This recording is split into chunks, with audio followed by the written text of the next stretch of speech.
Hey there, my friend. This is Tony Stewart. And this whole coronavirus thing continues. And I was sitting there thinking about it. I saw some reports that talked about how they're closing all the restaurants and allowing the restaurants to kind of do delivery, but that's the only thing they can do.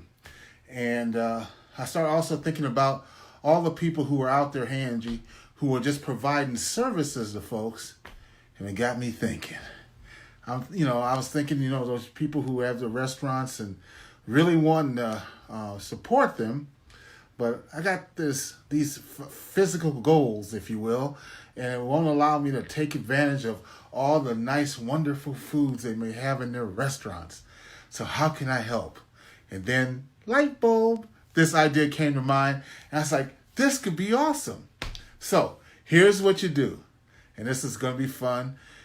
Pick a restaurant, doesn't matter which restaurant it is, somewhere that you want to support the people in there who are going to be hurting because they're not getting tips, they're not getting those types of things, their business is decreasing and so forth. Well, here's a cool thing you can do, a fun thing you can do. Now, what you do, a lot of these places have delivery set up. Even some places that typically don't do delivery are now doing delivery. Hey, Jeff. So what you do is you go ahead and you order from these places. Now, if you're like me, you got some physical goals, you got some food on hand, don't order for yourself.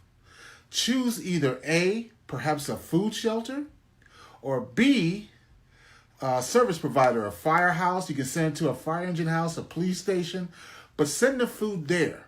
Okay? So then you're blessing those people who receive it at one of these service providers, but then also make sure that when you pay for it, and you can use your debit card and so forth to pay for it, that you give a nice little tip to the driver.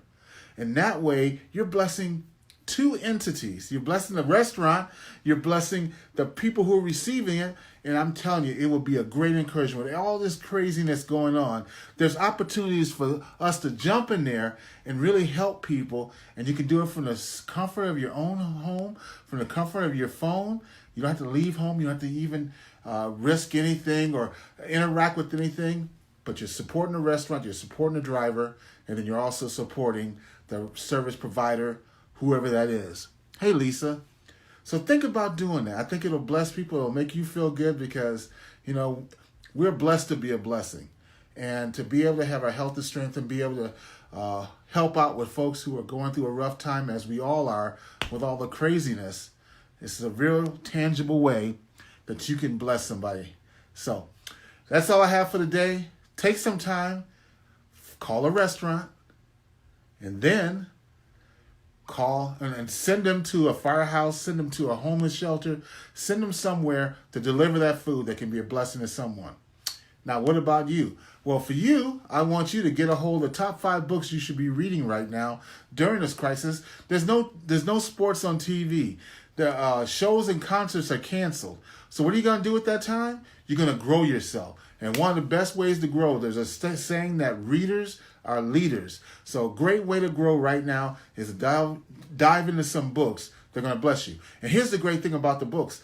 The books that are on my list are books you can get off of Kindle tonight, meaning that you can start reading these things and growing from the things that you read in that book tonight. So inbox me. I'll send you the top 5 books. Be blessed, and we'll talk soon. Bye-bye now.